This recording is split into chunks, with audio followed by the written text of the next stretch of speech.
Entonces, hermanos, continuamos con esta sesión 6, inciso D, página 25 del estudio. Dice, la oración cambia las cosas. Y aquí es donde, hermanos, se pone interesante el tema, porque siendo, como ya hemos dejado claro, que Dios es soberano, cómo nuestras oraciones cambian las cosas. ¿No? Es algo que debemos, por fe, entender, aunque algunas cosas no nos queden del todo claras. Y la razón es que no podemos entender, hermanos míos, cómo ambas cosas Dios las hace, ambas cosas Dios las mantiene en armonía. Dice, Señor, tú eres soberano, sí, pero cuando yo oro las cosas pueden cambiar. Dice, Señor, sí. Entonces, un ejemplo que vemos en la Escritura de algo que para el ser humano es imposible entender, está en el pasaje en donde Moisés ve una zarza quemándose, ardiendo. Pero ¿qué es lo que dice la Escritura? Pero la zarza no se consumía. ¿Cómo es posible? ¿Cómo es posible que el fuego está encendiendo esa zarza, ese arbusto, pero no se quema? Hermanos, pues yo no sé. Es el poder de Dios. Dios puede hacer eso. Entonces, de esa manera, hermanos, en muchas cosas en donde la Biblia nos presenta dos cosas que en nuestra mente humana podrían ser imposibles, para Él no son imposibles. Él puede hacer eso. Puede decir, yo soy soberano, yo no voy a cambiar mis planes, el plan que tengo es perfecto y se va a llevar a cabo, y al mismo tiempo decir, pero vengan a orar. Y cuando yo escuche, las cosas cambian. ¿Y cómo cambian? Porque así lo estableció el Señor. Entonces vemos allá que dice el punto número 1, algunos, dice, ven la oración de fe que restaurará al enfermo en este libro de Santiago. Recuerde, es el pasaje de Santiago capítulo 5, versículos 13 a 18. Dice, como si fuera una promesa absoluta a toda petición. Entonces, si quiere, vaya para que leamos esa parte, a Santiago capítulo 5, para tener fresco ese pasaje.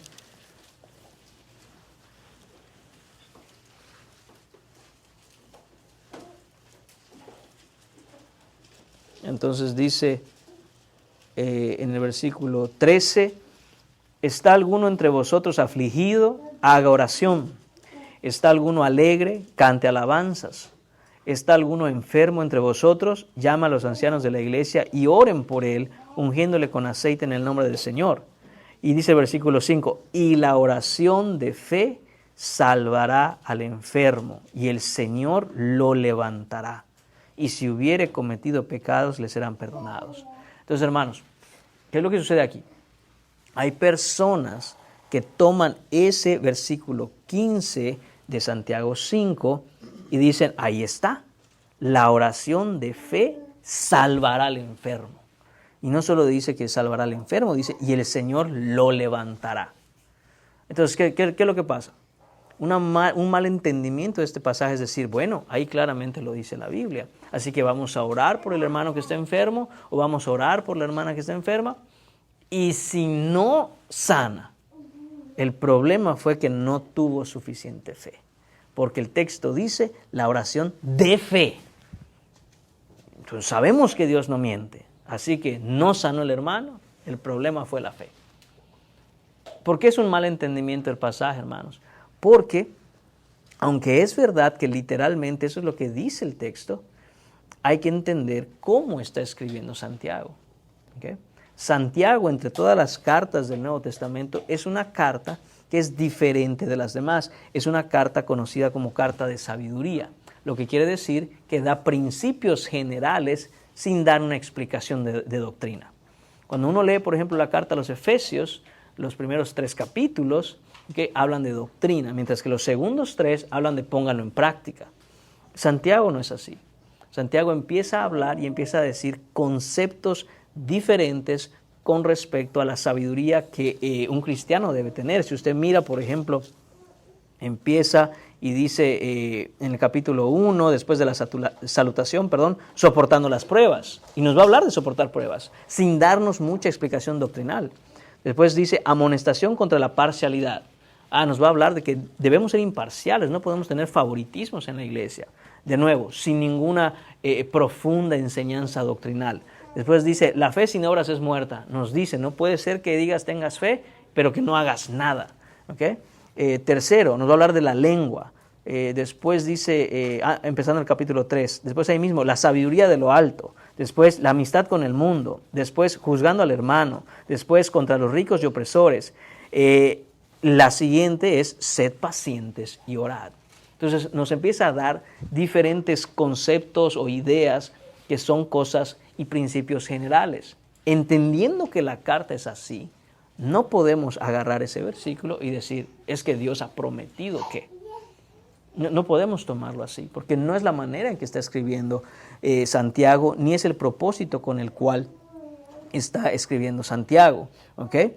Entonces, debemos entender, hermanos, que los cristianos se van a enfermar. ¿Okay?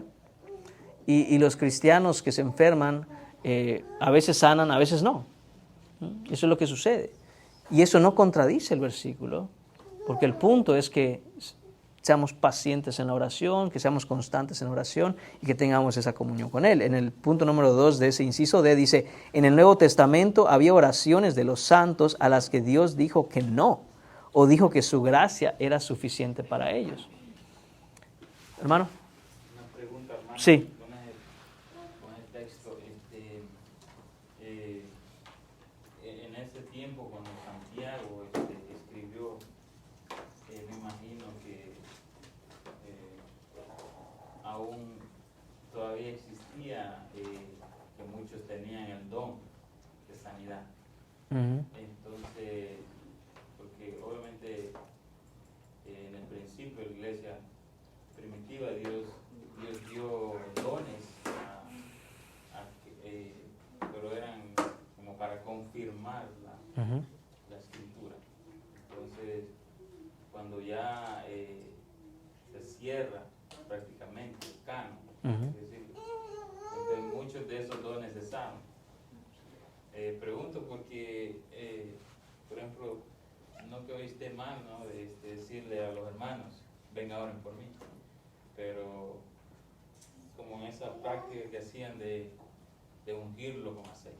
Entonces, recuerdo cuando mi suegra estaba enferma, que llevaban muchos a orar y hacían este tipo de cosas, y pues la verdad que yo no creí en eso, pues, o no sé si estaré equivocado yo, porque de ungirlo con aceite. O sea, hoy en día, si alguien dijera, hermanos, vengan, oren por mí, o sea, no es necesario hacer ese tipo de cosas. No, ya no es necesario.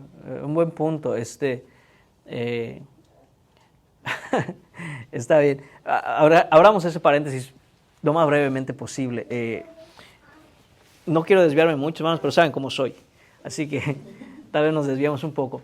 Pero sí, cuando yo vi eso, dan ganas de agarrar y hablemos de ungir con aceite, hablemos de cómo el canon se fue cerrando y poco a poco los dones fueron cesando, y ya nos metemos en todo el tema de los tipos de dones que han cesado, es decir, que han parado, ¿okay? Y cuál era su propósito.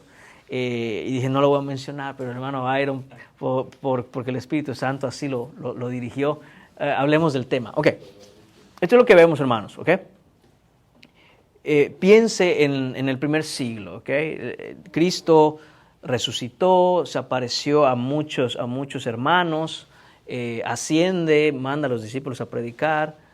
¿Cómo ellos pueden saber que aquellos hombres que están predicando la verdad? Si no había Nuevo Testamento. No existía el Nuevo Testamento. Para nosotros hoy debiera ser en un sentido más fácil. ¿Por qué? Porque el hombre que está predicando, el hombre que está enseñando, el hombre que está hablando del Señor, ¿qué dijo? Y vamos a chequearlo en la Escritura. Pero ellos no tenían la Escritura. Ellos estaban siendo utilizados por el Señor para dejarnos la Escritura a nosotros. Entonces, ellos ¿con qué lo chequeaban? ¿Con qué decían, ese hombre está diciendo la verdad? Bueno, se hacía a través de los dones milagrosos. aquel hombre que hacía un don milagroso, como uno de los dones que está mencionando el hermano, que tiene que ver y conecta con el pasaje de Santiago, era el don de sanidad. Entonces, cuando uno de estos hombres tenía el don de sanidad, ¿okay?, la gente de esa época estaba segura de que esto venía de Dios. Esto tenía que venir de Dios. Tener un poder para sanar a alguien tenía que venir de Dios. Ahora, eso lo empezamos a ver en el libro de Hechos, y conforme va avanzando Hechos y van avanzando las cartas del Nuevo Testamento, cada vez ocurren menos. ¿Por qué? Porque el canon se iba conformando. Cuando Juan escribe lo último que escribe en Apocalipsis, entonces todo eso cesa. Porque ya no es necesario tener un milagro para decir ese hombre es de Dios. Una vez ya teniendo el canon se refiere, hermanos, a toda la Escritura, a los 66 libros de la Escritura. Entonces el mandato de Dios es, ya no ande buscando milagros. Ahora, mire si quien habla de Dios, quien enseña la palabra, se está pegando a lo que está escrito. Entonces ya no es necesario. Pero veíamos en ese tiempo ese tipo de prácticas. Como por ejemplo, ungir a la gente con aceite. Era una práctica que Dios utilizó en aquel tiempo y que daba los resultados que obviamente Dios en su misericordia y en su voluntad, en su soberanía, hacía para confirmar, como dice el hermano, para confirmar que esos hombres eran hombres de Dios. Después de eso, una vez cerrado el canon, no podemos andar buscando eso. ¿Por qué? Porque una vez cerrado el canon, ya no necesitamos otra prueba. Y no solo eso, sino que, hermanos, siempre que el Señor hace algo, viene esa parte por parte del enemigo, en donde hace lo mismo pero más barato. Es decir, hace una copia de aquello. Entonces, hermanos, hoy puede haber gente que haga milagros. Estoy convencido de que sí, por supuesto. Y es grave, porque Dios ya nos ha hablado y nos ha dicho qué es lo que Él hace. ¿Okay? ¿Qué es lo que nos ha enseñado? Entonces, cuando una persona es capaz de hacer hechos portentosos, mejor que fuera engaño, hermanos. Mejor que diga, mira, tiene un truco ahí. Mejor que fuera eso. Porque si realmente los puede hacer, no es por el poder del Señor. De hecho, el Señor nos ha dicho ya, en 1 Tesalonicenses, que en los postreros días habrán personas que podrán hacer milagros para engañar y que van a tener un poder engañoso. Entonces uno dice, cuidado. Mejor nos apegamos a lo que está escrito y ahí es donde tenemos que confiar, en lo que está escrito, ¿no? Entonces, hermanos, no es necesario. El punto es que cuando vemos eso ahí, si nos llegara a causar ahí un poco de curiosidad, pues aquí dice que lo ungamos con aceite. Sí, claro, a la gente a quien escribió la carta Santiago, en ese tiempo, en esa época, era una práctica que estaba bien, que se podía hacer, ¿okay?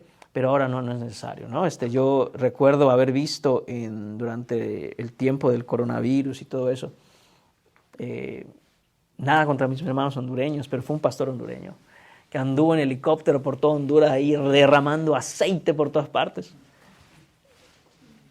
Pues innecesario, o sea, no hace nada eso. La oración es lo que necesitamos. Y sí, orar con fe, por supuesto, orar y clamar.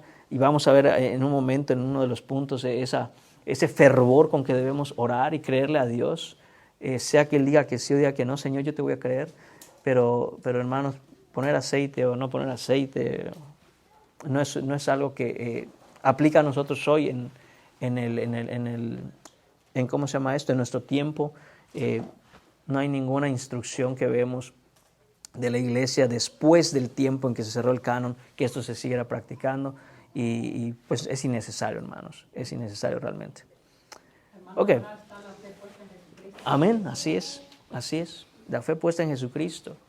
Ahí está todo, no en el aceite, no en que cómo lo hice, no, en Jesucristo, hermanos, ¿ok? Muy bien, cerramos entonces ese paréntesis. Gracias, brother. Otro día quizá hablemos más a fondo porque hay varios dones que se tenían por hombres específicos en el Nuevo Testamento, pero que ya han cesado. Y quiero nada más cerrar con esto. No quiere decir que el Señor no pueda hacer milagros, ¿ok? Porque mucha gente, cuando nos escucha hablar así, o me han escuchado hablar así, o alguien que habla así, dice, ustedes es que no creen que Dios puede hacer milagros. No, claro que puede hacer milagros. Cuando Él quiera, usando a quien Él quiera. Lo que estamos diciendo es que ya no hay hombres en donde Dios les haya dado ese don particular para usarlo a voluntad. Y eso ya no existe. Porque si existiera, como muchos dicen, y estoy de acuerdo, si existiera una persona, hombre o mujer, que diga, yo tengo el don de sanidad, te voy a dar la dirección del hospital más cercano y vete y sánamelos a todos.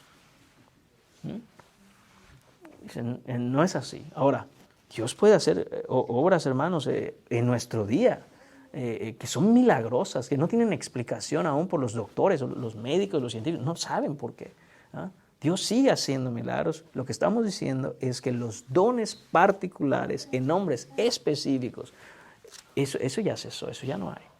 Y es innecesario hacer ninguna otra cosa con respecto a lo que se veía antes, porque ya nosotros tenemos el canon que nos muestra a Jesús, que tenemos nuestra fe en Jesucristo. Y si Él quiere obrar a través de la oración de su pueblo o la oración de un hermano, gloria a Dios. Él es, de nuevo, Él es soberano para decidir hacer eso cuando Él quiera. Entonces muchas veces cuando me dicen eso, me dicen, entonces ¿no crees que Dios puede hacer milagros? Y yo, ¿cómo no voy a creer que Dios puede hacer milagros? Claro, Él es el Todopoderoso y Él es sobrenatural. Él puede hacer lo que Él quiera, cuando Él quiera, a través de la persona que a Él le plazca. ¿Y quién le va a decir, no lo puedes hacer? Claro que no. Pero sí dejamos claro que hombres específicos que tienen ese don ya no existen.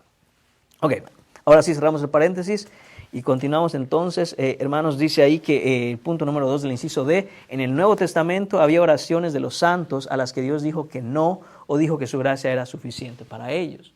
Entonces, notemos esto. Si nosotros agarráramos ese versículo de Santiago capítulo 5, versículo 15, y dijéramos, es una promesa de Dios, pues entonces ningún cristiano moriría nunca. Porque cuando veamos a un cristiano, hermano, enfermo, oramos por él con fe y se sana. Y cuando vuelve a enfermar, volvemos a orar por él con fe y se sana. Porque Dios lo prometió, que lo iba a levantar. Entonces sabemos que esa no es la realidad, hermanos. Por lo cual sabemos también que no es una promesa, sino es un principio general de orar por fe. Y ejemplo tenemos en esto que nos dice el punto 2, ¿verdad? Que el Señor literalmente contestó, bástate mi gracia. Eso es 2 de Corintios capítulo 12. Si quiere vaya para allá, es Pablo en 2 de Corintios, en el capítulo 12, tenemos, podemos haber agarrado ahí el versículo 7, dice, y para que la grandeza de las revelaciones no me exaltase desmedidamente, me fue dado un aguijón en mi carne, un mensajero de Satanás que me abofetee para que no me enaltezca sobremanera. O sea, cuando usted lee el contexto de lo que está diciendo Pablo, hermanos, es la manera en que Dios tomó a Pablo el apóstol, a Saulo de Tarso, que lo conocemos en el Nuevo Testamento como Pablo. Hermanos, no tenemos una idea de lo que Dios reveló a Pablo, de lo que Dios le mostró a Pablo con respecto a él, a las cosas santas, a las cosas divinas, a las cosas celestiales. De hecho, él mismo así lo describe. Dice, no tengo palabras para describir lo que Dios me ha mostrado. ¿Okay?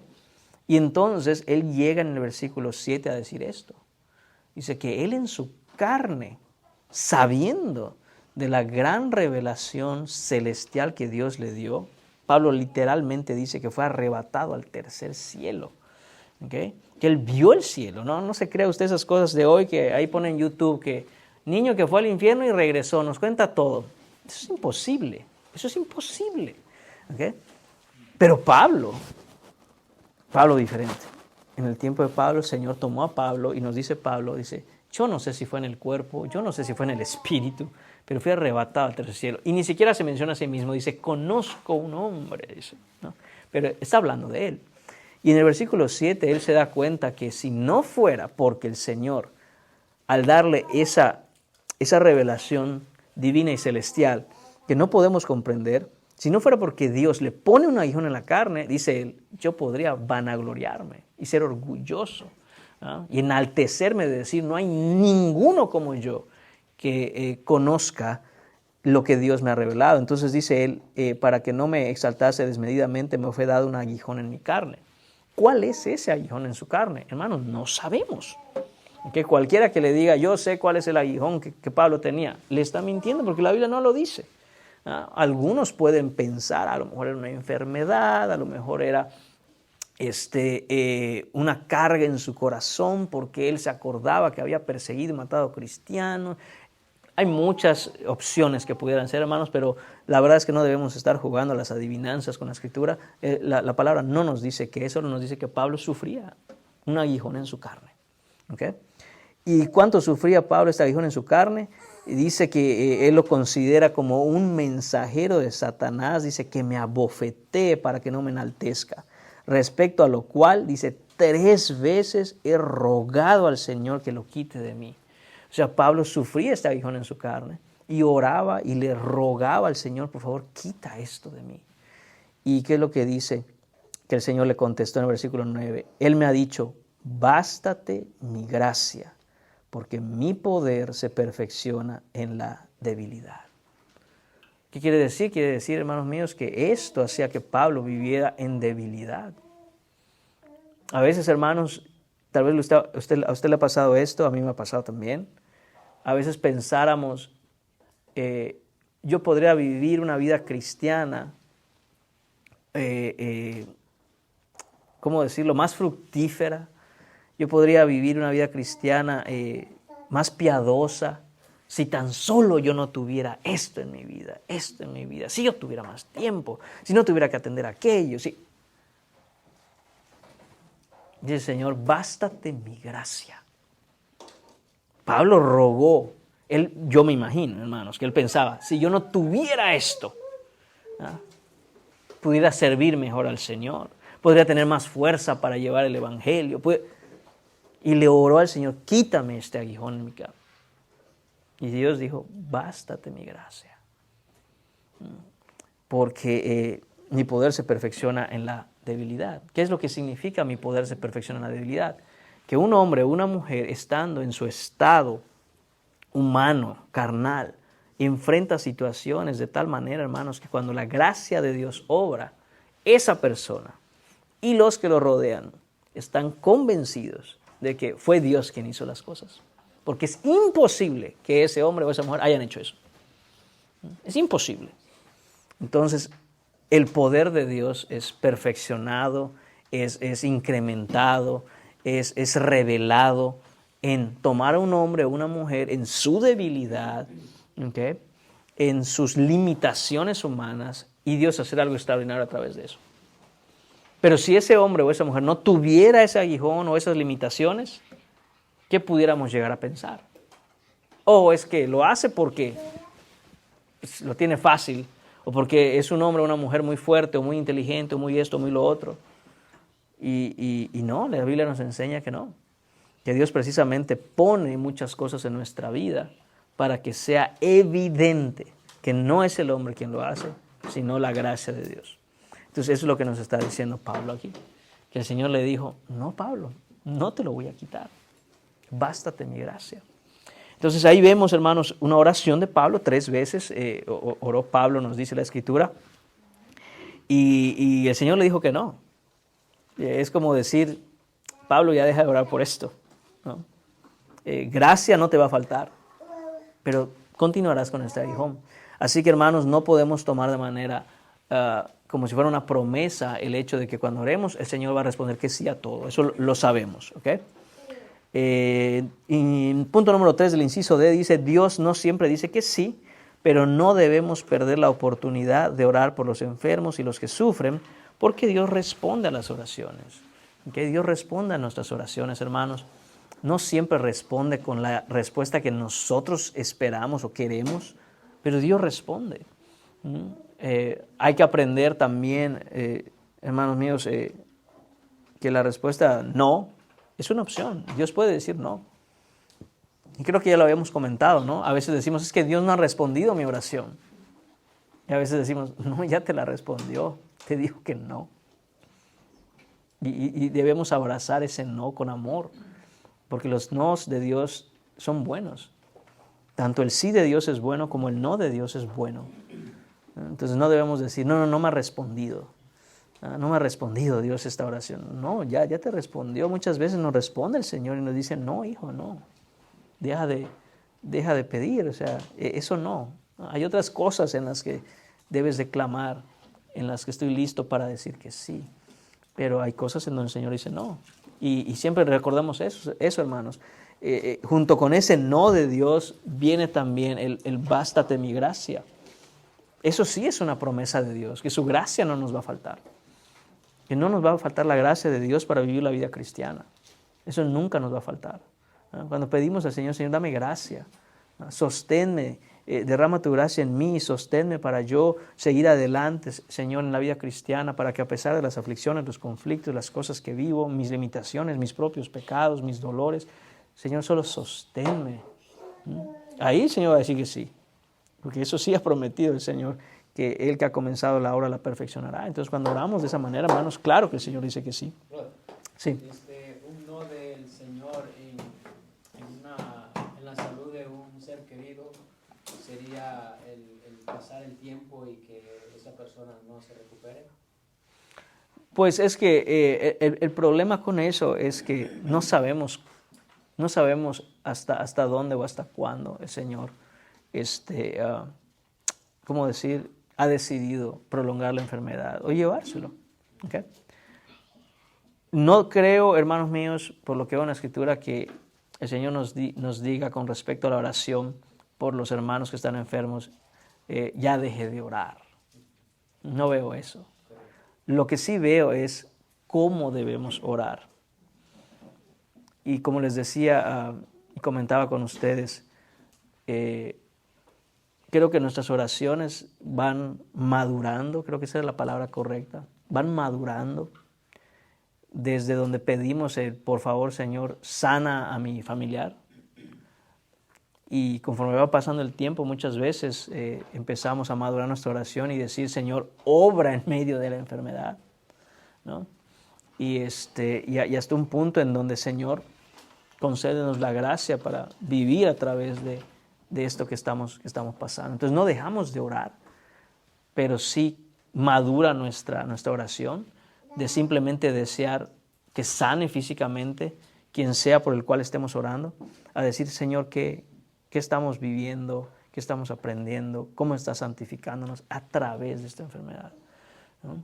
Porque cuando vemos, claro, hermanos, que a lo mejor tenemos a alguien, ¿verdad?, cercano a nosotros y padece una enfermedad y no sana. Entonces, si somos cristianos, hermanos, nuestro corazón empieza a decir, Señor, creo que mi oración no es más bien sánalo, sino que hay algo más que tú quieres hacer a través de esto, ¿no? Así como Él puede querer fortalecer nuestra fe al contestar la oración y sanar a la persona, a lo mejor quiere fortalecer nuestra paciencia, a lo mejor puede querer trabajar otras cosas en nuestra vida, hermanos. No me atrevo de verdad a decir qué cosa específica pudiera ser. El Señor sabe. Lo que sí estamos seguros es que nuestra oración al Señor en medio de todo eso es que seamos conformados a la imagen de Cristo Jesús y que Él sea glorificado en medio de esto. Okay, eso siempre.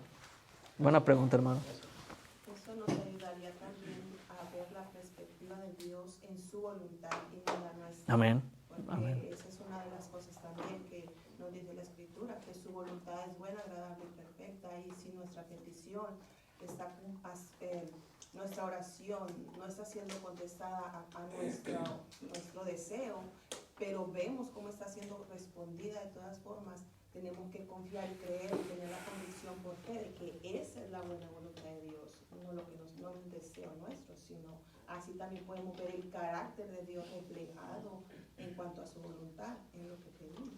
Sí, hermanos, y tener bien claro esto siempre, No importa, hermanos, qué situación pasemos o por qué tipo de circunstancias tengamos que atravesar, Dios es bueno, siempre es bueno, nunca deja de ser bueno.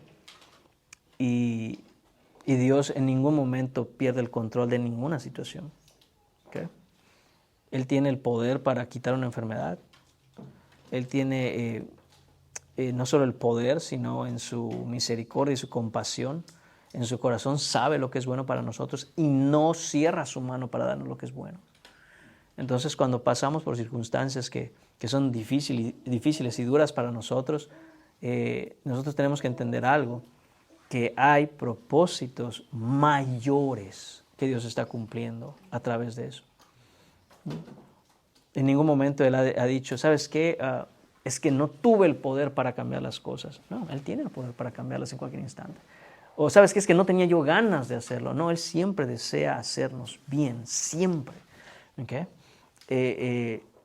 Como dije, Él siempre está en control. Entonces, cuando el Señor nos hace atravesar una situación dolorosa, cuando el Señor nos hace pasar por cosas que nos afligen, nunca pensemos que Dios ha fallado, nunca pensemos que Dios ha dejado de ser bueno, sino que hay un propósito mayor detrás de todo eso que hoy no vemos, pero que, hermanos míos, un día lo entenderemos y daremos gracias a Dios de que eso fue así.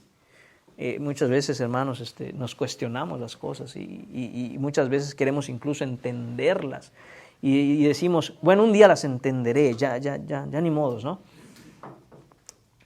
Y ese un día a veces esperamos que sea en nuestra propia vida. A lo mejor cuando yo sea un viejito yo lo entenderé. Hermanos, hay cosas que no vamos a entender hasta que sea completado el plan completo de redención, ¿no? Piense en los hombres y las mujeres del Antiguo Testamento. Ellos murieron y hubieron cosas que nunca lograron entender en su vida. Pero ¿qué hicieron? Se aferraron a la promesa. ¿Por qué? Porque toda la historia que nos enseña la Biblia es una historia en la que se estaba preparando, en el Antiguo Testamento se estaba preparando el nacimiento del Mesías. Y hay quienes murieron y nunca lo vieron, pero creyeron en esa promesa y su fe les fue contada por justicia. Entonces, del mismo modo, hermanos, hay cosas que nosotros vivimos en nuestro tiempo que no entendemos y debemos admitir, debemos reconocer y saber que no las vamos a entender, pero un día las vamos a entender. Y en la segunda venida de Cristo y cuando estemos con Él, diremos, ¡oh, claro! Ahora todo tiene sentido. Amén, Señor. El sufrimiento, hermanos, que pasamos en esta vida no es en vano. Para el cristiano, no es en vano. Tiene un propósito. Y ese propósito es un propósito mayor. Y créame, aunque nos duela mucho lo que podamos experimentar en esta vida, vale la pena confiar en Dios para un día ver su propósito y decir, ¡wow, Señor! ¡Qué impresionante eres! ¿Ah? Entonces, hermanos, ahí está parte de nuestra esperanza. ¿Okay? Y sí, definitivamente, bueno, de hecho, esto conecta con el punto del bosquejo, dolor y sufrimiento. Dice, no hay garantía absoluta de que los cristianos vayan a escapar del sufrimiento, el dolor y la enfermedad. No existe eso para el cristiano. Todos aquellos hermanos míos que andan ahí predicando el evangelio de salud, dinero y amor, es falso. Sí, te prometen ser saludable, te prometen que Dios te va a prosperar y pues hasta el amor a lo mejor te prometen que vas a encontrar. Y realmente no por eso es que Jesús fue a la cruz, fue a la cruz para redimirnos de nuestros pecados. ¿Okay? Entonces no tenemos esa garantía. En 1 Corintios, tengo anotado ahí en el capítulo 15, que de hecho por ahí es donde va a ir la predicación este domingo. Vea los versículos 53.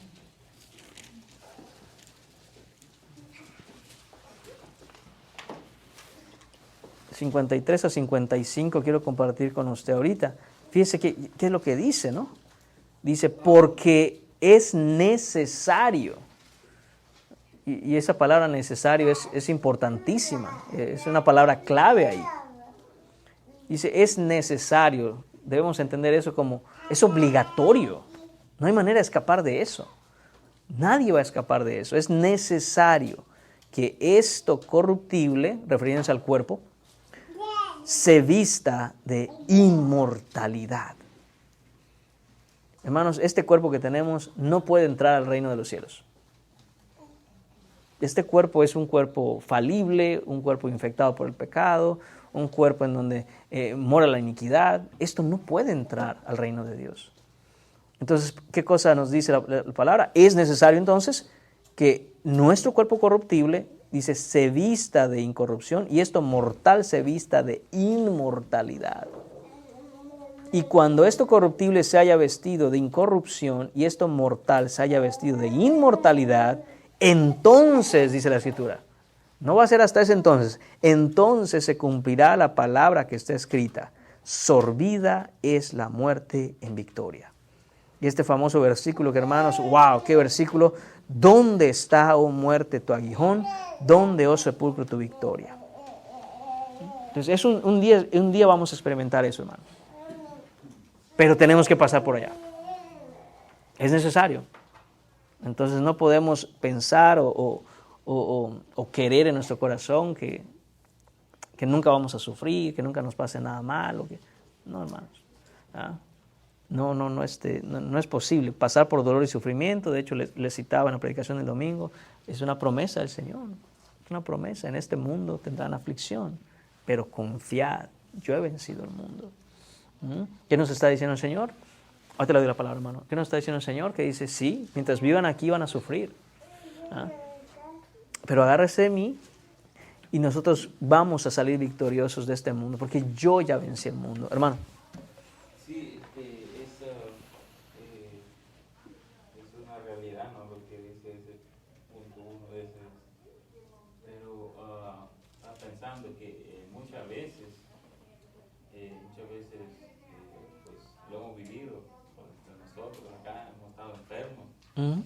Pero hablo por mí mismo, muchas veces nosotros mismos somos los causantes de la enfermedad. Entonces, porque debemos cuidar nuestro cuerpo, porque es el templo del Espíritu Santo. Correcto. Pero muchas veces no lo hacemos y eso causa que fácilmente nos enfermemos. O puede ser con los niños, a veces creo que sufrimos más con los niños, ellos se enferman, pero muchas veces es por causa de que no los estamos cuidando como debemos hacer. Entonces, muchas veces Dios nos permite todo eso para mostrarnos que es nuestro propio pecado muchas veces que nos lleva a esas cosas y ya No, sí, hermano, llevamos esta situación, bueno, con lo que acabas de comentar, llevas esta situación a un punto práctico, ¿no? Es lo que llamaríamos, si fuera una predicación, la aplicación de lo que estamos hablando. Claro, es necesario que nosotros cuidemos nuestros cuerpos. Aún cuidándolos, sabemos que vivimos en un mundo caído y nos vamos a enfermar, pero la realidad es que yo no sé cuántas de las veces que una persona se enferma al año, esas enfermedades pudieron haber sido evitadas si simplemente nos cuidáramos mejor. Y hermanos, es otro tema igual muy profundo, muy amplio. El cuidado de nuestro cuerpo como templo del Espíritu Santo es un tema bastante amplio. Y los cristianos no son, tristemente, para nuestra vergüenza debemos decirlo, no somos conocidos o famosos porque cuidemos muy bien el cuerpo del Espíritu Santo. El templo del Espíritu Santo, que es el cuerpo. La verdad es que no somos conocidos por eso, sino creo que por lo contrario, ¿no? Hermanos, disfrutamos mucho de reunirnos y atascarnos de comida. Que la verdad es que a lo mejor si nos vieran hermanos de otras épocas, se irían de espaldas. Y dirían, ¿qué? Hermano Gabriel, ¿todo ese plato se va a comer usted solo? Y sí, me pongo la cabeza, hermanos. ¿A quién no, verdad? De hecho, comentaba con un hermano, ¿no? Fíjese en nuestro problema. Como dije, nos reunimos y vivimos un compañerismo y un tiempo de comunión hermoso, y lo que no puede faltar es comida. Y uno ve que la hermana trajo tal cosa, y la otra hermana trajo tal cosa, y la otra hermana... Y uno empieza a agarrar, hermanos, como si no hubiera mañana, como que... ¿Me explico? Y es triste porque van a pasar dos cosas con ese plato. Ya no le cabe nada, ¿no? Se lo va a usted comer todo, tal vez no debiera, lo más probable es que no debiera, o cuando llegue usted hasta que ya no pueda más, se va a ir a la basura. Entonces, por ambos lados estamos mal, ¿no? Pero bueno, el punto es el cuidado del cuerpo, y debemos aprender a cuidar el cuerpo, hermanos. Debemos aprender a cuidar el cuerpo desde lo que comemos, desde de los cuidados necesarios para evitar las enfermedades. Todo eso, hermanos, es necesario aprenderlo. Y muchas de esas enfermedades, como dice el hermano Byron, estoy seguro de que son por nuestro propio descuido, ¿no? Por nuestro propio descuido debemos aprender a cuidarnos. Así es. Gracias, hermano. Gracias. Punto número 2, en el inciso E, dice: la teología de la sanación por fe cree que si no eres rescatado y sanado de tu enfermedad, entonces el problema era que no tenías la fe necesaria. Ya hablamos de eso. Y la realidad es que eso no es así, hermanos. Jesús, en el punto número 3, dice: Jesús modeló en el huerto de Getsemaní que orar por la voluntad de Dios y no por la nuestra es la actitud sumisa correcta en la oración. Eso lo sabemos. Jesús oró: Señor, si es posible, aparte de mí esta copa, pero que no se haga mi voluntad sino la tuya. Entonces, hermanos, a nadie nos gusta sufrir. No voy a decir que hay una persona, creo yo, que es feliz cuando está sufriendo, pero el cristiano debe entender el sufrimiento y el dolor como algo necesario para la santificación. Hermano. Ahora que usted dice eso, y estábamos hablando de dolor, sufrimiento, enfermedad, esa gente que pide la eutanasia, ¿estaría mal hecho? Claro. Dios no nos ha dado ese derecho. No tenemos derecho de decidir cuándo acabar nuestra vida. La eutanasia, hermano, no es otra cosa que un suicidio, es lo que es. Es suicidarse. La única diferencia es que uno lo pide por favor que alguien lo haga, ¿no? Eso es lo mismo. Si no tenemos ese derecho, no tenemos ese derecho. Y la verdad es que no entendería yo hasta qué grado una persona pueda llegar a sufrir para decir: ¿saben qué? Inyéctenme algo y yo ya hasta aquí llegué. Que pues básicamente es lo mismo que piensa un suicida, ¿verdad? Puede estar pasando por mucho sufrimiento y decir: me voy a quitar la vida. ¿Para qué? Para acabar con este sufrimiento. Pero hay dos cosas ahí que son obviamente malentendidas. Cuando una persona se quita la vida, no acaba con el sufrimiento. Entonces, si una persona piensa: me voy a suicidar para acabar con el sufrimiento, la verdad es que tu sufrimiento acaba de empezar. O sea, no es menos, es infinitamente mucho más. Entonces, por allá es una cosa, ¿no? Por eso algunos dicen es la puerta falsa, ¿no? Que dices: si paso por esa puerta dejo de sufrir. No, pasa por esa puerta y hay más sufrimiento. Y segundo, pues uno como cristiano siempre debe de regresar un poco al punto que hablábamos, ¿no? Sostente en el Señor, que la gracia del Señor te fortalezca en medio de esa situación, y cuando Él decida llevar, Él lo hará. Él lo hará. Creo que es entre todos los actos de rebeldía que un ser humano pueda cometer contra Dios, que obviamente son muchos y muy variados, todo tipo de rebeldía contra Dios es pecado y es iniquidad. Probablemente uno de los más graves es decirle a Dios: ¿cuándo es que yo ya debo dejar de vivir? ¿No? Porque eso no lo decidimos nosotros. No lo decimos nosotros. Es completamente antinatural. Es completamente antinatural.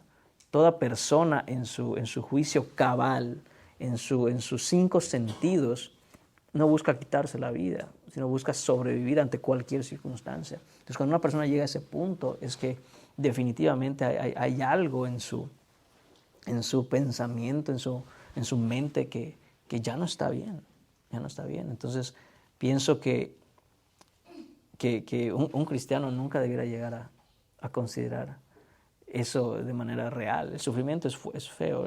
Hablaba de hecho con mi esposa acerca del sufrimiento, hablábamos de estos temas y no podemos comparar los sufrimientos, hermanos, ni debemos. Yo puedo pensar que yo he sufrido mucho en la vida si me comparo con otra persona y digo, ese no ha sufrido nada. ¿Tú cómo sabes? Primero. Segundo, ¿cómo sabes que lo que te hace sufrir a ti le hace sufrir al otro de la misma manera en que te hace sufrir a ti? Correcto. Eso tú no lo sabes. No lo sabes. Y cuando nos ponemos nosotros como el estándar, estamos jugando a ser Dios. Tú no has sufrido nada, yo sí he sufrido. Y bueno, con mi esposa, como repito, platicábamos, decíamos, ¿por qué hay gente que supuestamente vive o atraviesa en su vida momentos de gran sufrimiento, pero sale adelante y continúa? Y hay gente que a lo mejor son millonarios, ¿no?, y se suicidan. ¿Por qué? Porque estaban deprimidos, porque estaban tristes, porque estaban sufriendo. Y uno diría, tú no has sufrido nada, he sufrido yo, que hubieron días que quién sabe cómo es que comí. Y una persona con todo el dinero del mundo se suicida, ¿no? Porque no entendemos los sufrimientos de las diferentes personas y el sufrimiento no distingue quién es rico, quién es pobre, o quién es fuerte, o quién es débil. Cuando el sufrimiento llega, llega. Por eso es necesario que estemos en Cristo. Que estemos en Cristo. Porque la verdad es que lo que es un sufrir muy grave para algunos, para otros eso no es nada. Y al revés, para ti, o para uno mismo dice, qué terrible sufrimiento. Y otro dice, ¿qué? ¿En serio te hace sufrir eso, hermano? Sí, como dice usted ahorita, si me pongo yo de modelo, pero si vamos a ver el modelo de Cristo, de cómo Él sufrió por nosotros sin tener que hacerlo, Claro. Esa es la comparativa que Claro. debemos hacer. Entonces debemos entender, sobre todo entre hermanos, entender que todos pasamos por sufrimiento. No creo, más bien, no creo, estoy seguro que no existe ningún cristiano, ningún hermano en esta congregación que no diga, yo he pasado por sufrimiento, o que diga, estoy sufriendo ahorita. Yo estoy sufriendo, hermanos. Y por eso debemos ser pacientes unos con los otros, apoyándonos los unos a los otros, porque hermanos, la verdad es que el sufrimiento duele, es real. Y nuestra esperanza, de nuevo, y ahí es donde quisiera que nos enfoquemos, no en el sufrimiento en sí, pero que a través del sufrimiento, para el cristiano, Dios está haciendo algo hermoso. Nuestro sufrimiento no es en vano, no estamos sufriendo de balde, no es porque... ¿Y por qué esto? El Señor está haciendo su obra. Y duele, hermanos, claro. No sé si alguien lo ha hecho, pero yo vi a mi vecino, un vecino que tuve aquí donde estamos viviendo ahora, hacer la famosa poda del árbol, ¿no? Y veía ese palo ahí, y ella lo agarró el hombre y para diciembre, para épocas así de invierno. Y me dice mi esposa, ¿qué le hizo el vecino al palo ese? Lo dejó, hermano, así, literal, un palo. Ya lo mató. Pues no, llega la primavera, hermanos, y esa cosa hermosa quedó. Entonces se ve que obviamente él pues sabe lo que está haciendo. Sabe el momento de cortar todo esto, que llega el invierno, se seca, y como está ahí, no permite que cuando llegue la primavera crezca bien, y le fue y le quitó todo. Y hermanos, este es un ejemplo para decir que muchas veces es lo que Dios hace con nosotros a través del sufrimiento. Dice, cosas que ya no necesitas en tu vida, o que aún si te parecieran necesarias, el Señor quiere formar algo en ti en conformidad a Cristo. Y tiene que quitar aquello y podarnos como una planta. Y no es bonito, duele mucho. Pero sabemos que el Señor sabe hasta dónde, cómo, ¿okay? Y confiamos en Él, en eso. Oración de fe, sigue hablando el punto dice, Deo volente significa si Dios quiere. Esta frase exhibe fe que confía en Dios para el resultado, incluso si Él dice que no. ¿Okay? Ahí está el famoso Deo. Si usted no había escuchado esto, el famoso Deo volente es el famoso si Dios quiere. Y obviamente, recuerde, lo mencionamos en la prédica, para las cosas que Dios ya dijo que Él quiere, no hay que decir Deo volente, no hay que decir si Dios quiere, Él ya lo dijo. Se refiere a cosas que uno no sabe, que uno no sabe, y de hecho está de nuevo en Santiago. Fíjese cómo nos habla Santiago al respecto de esto. En el si Dios quiere, en el Deo volente.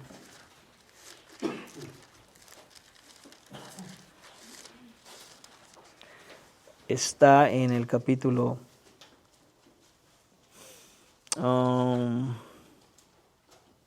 4, versículo 13.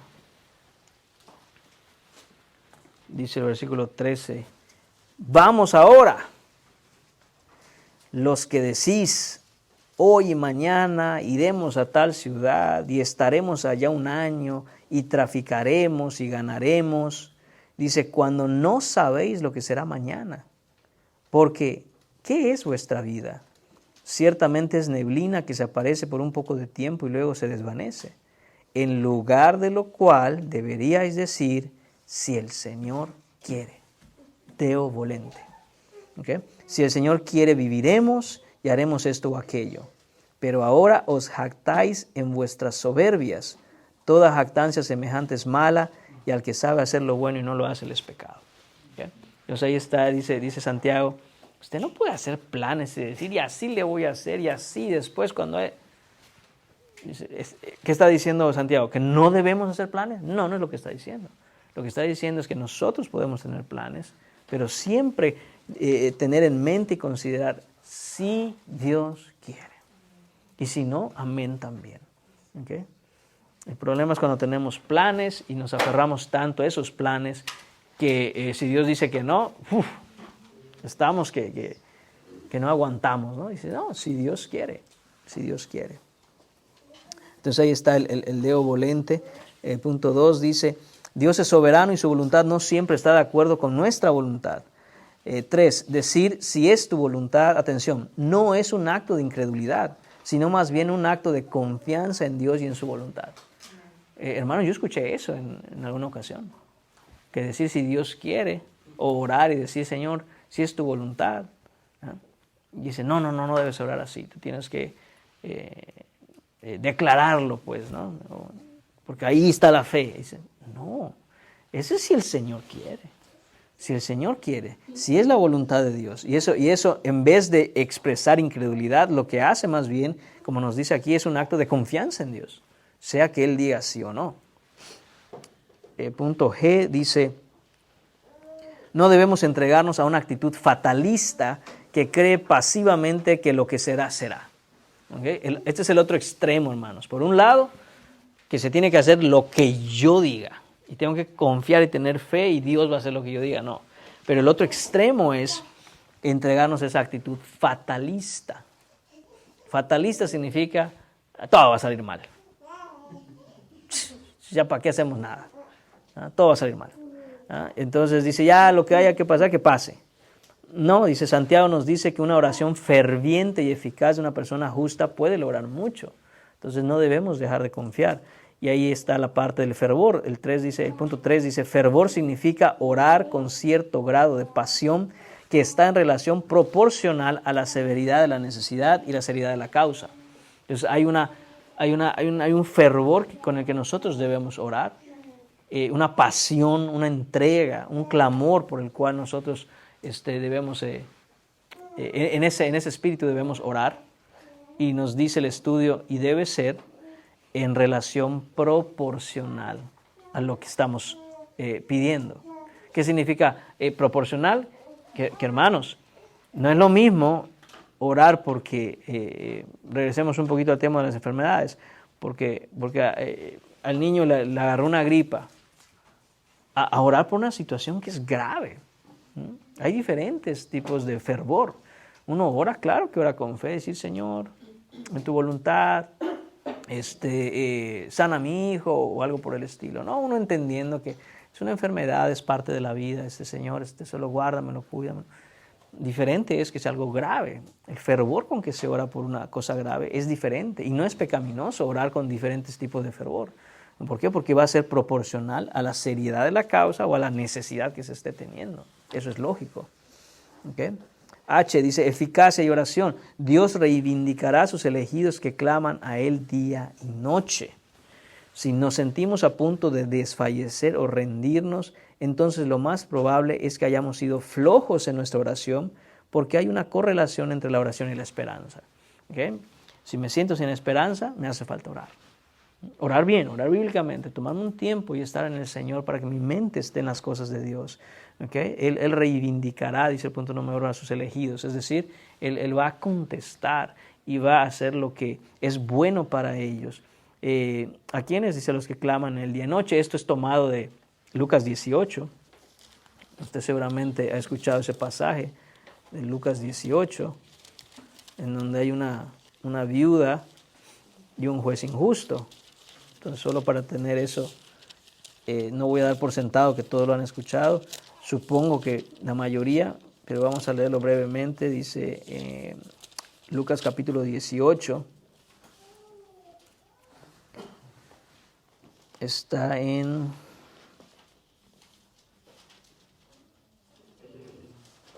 empezando el versículo 1. Dice, también les refirió Jesús una parábola sobre la necesidad de orar siempre. Ahí está. El objetivo de esta parábola es mostrar y enseñar que debemos orar siempre.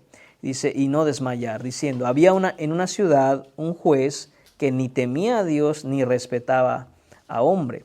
Había también en aquella ciudad una viuda, la cual venía a él diciendo, hazme justicia de mi adversario. Y él no quiso por algún tiempo. Pero después de esto dijo dentro de sí, aunque ni temo a Dios, ni tengo respeto a hombre, sin embargo, porque esta viuda me es molesta, le haré justicia. No sea que viniendo de continuo me agote la paciencia. Y dijo el Señor, oíd lo que dijo el juez injusto. ¿Y acaso Dios no hará justicia a sus escogidos que claman a Él día y noche? ¿Se tardará en responderles? Os digo que pronto les hará justicia, pero cuando venga el Hijo del Hombre, ¿hallará fe en la tierra? Entonces, hermanos, es bien claro, ¿no? Este hombre que es un hombre pagano, un hombre que no cree en Dios, no respeta a nadie, pero esta mujer está ahí constantemente. Dice, ¿sabes qué? Voy a responder lo que esta mujer quiere. ¿Por qué? Nada más para que me deje de molestar. ¿No? Entonces, ¿qué está haciendo Jesús aquí? Aquí está diciendo, si un hombre inconverso, que no cree en Dios ni respeta a nadie, es capaz de pensar y decir, ya le voy a responder, aunque sea que para que me deje de molestar, pero le voy a responder. La comparación es, ¿acaso Dios, que es bueno, que es justo, que es un padre amoroso, no va a escuchar a sus hijos y responderles apresuradamente? Pero la pregunta que hace Jesús, el punto es si hay fe o no hay fe. Si uno está en Cristo o no está en Cristo, esa es la idea, ¿no? Es a ellos quien el Señor cuida y guarda. Y el punto número 3, regresando al esquema del estudio, dice, al bosquejo del estudio, la oración no es solo un mandato, sino que también es uno de los mayores privilegios que Dios le ha dado a su pueblo, porque Él cuida de nosotros y Él escuchará. Entonces ahí está el privilegio que tenemos como cristianos, hermanos, de que Dios nos escucha, Dios tiene una relación con nosotros por medio de la oración. Pasemos entonces a las preguntas de estudio. Vamos a ver cómo nos va. Y con eso vamos a cerrar. Dice, Dios obra en y a través de las oraciones de su pueblo. ¿Verdadero o falso? Casi lo dice Grace.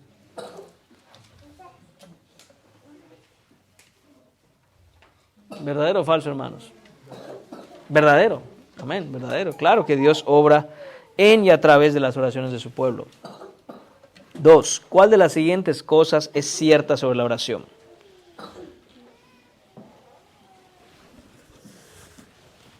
Léanlas allá y digan. Por acá dicen que la ve.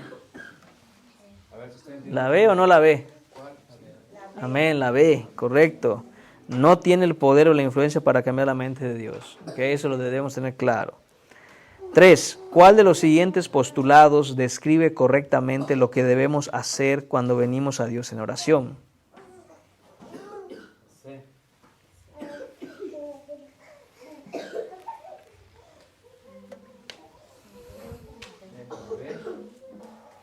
B o C. Lo necesario. Lo que necesito. Respuesta correcta, ve y dile lo que necesitas. Ve. Claro que obviamente se tiene que hacer con reverencia, pero no hay oración si no llega a un punto de las peticiones. Simplemente estás adorando, sí.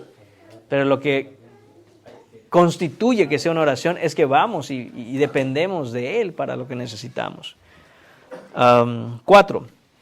¿Cuál de las siguientes cosas es cierta en cuanto a la oración de fe que restaura a los enfermos en el libro de Santiago? La letra C, muy bien. 5, claro, no es una garantía. 5, la teología de la sanación por fe sostiene que si estás enfermo y no eres sanado de la enfermedad al orar, ¿cuál de las siguientes respuestas es la razón? La letra D, te faltaba la fe necesaria. Recuerde, hago el énfasis. Pregunta número 5, eso no es correcto. Por eso están preguntando. Según la teología de la sanación por fe, eso está mal. Según ellos, es que porque te faltó fe. Y recuerde, esa es la respuesta correcta, pero hacer eso no es correcto. 6. Según el Dr. Sproul, la oración es a la vez un mandato. ¿Y cuál de las siguientes respuestas? Un privilegio. Un privilegio, lo que vamos a decir, sí, es la letra C, un privilegio. ¿Ok? Muy bien, hermanos, paremos aquí entonces y concluiremos, como dije, la próxima vez que nos reunamos con un repaso general de todo lo que hemos estado viendo, incluidas las preguntas de discusión. ¿Sí? Claro. También de la importancia de aplicar la sabiduría en las oraciones, porque uno puede estar hablando con lo de los enfermos, uno puede estar orando por la salud de uno, o de un hijo, o del esposo, pero uno tiene que orar también, de ir al doctor, de Claro. aplicar todas esas cosas. Claro. Entonces, uno que es sabio, no decir, bueno, yo tengo fe, yo sé que Dios va a sanar, o cosas como esa. Y también al mismo tiempo no usar también la palabra, porque uno a veces cae en decir, bueno, Él llevó todas nuestras enfermedades en la cruz, Él nos va a dar la sanidad, para darnos sanidad, entonces tener cuidado con esas cosas. Oh, por supuesto. Tener fe no significa decir, bueno, estoy enfermo, pero no voy a ir a ver al doctor porque pues ya Dios me va a sanar. No, como hemos visto ya, ¿no? Dios provee los medios, y uno de los medios para que uno esté sano es que vea a un doctor. Y claro, por supuesto, no debemos hacer eso. Muy bien, hermanos, vamos a orar. Señor y Padre, te damos gracias, Señor, una vez más por este tiempo que acabamos de tener. Señor, gracias porque nos has dado el privilegio de la oración, Señor, el privilegio de estar en comunión contigo, Señor, hablar contigo, Señor, hablamos contigo a través de nuestras oraciones, nos respondes a través de tu palabra, Señor. Padre Santo, te pedimos que crees en nosotros un corazón, Señor, con una convicción que entienda nuestra gran necesidad de estar en oración. Señor Padre, que pongamos en práctica lo que hemos aprendido, Señor, te pedimos en el nombre de tu Hijo Jesús. Amén.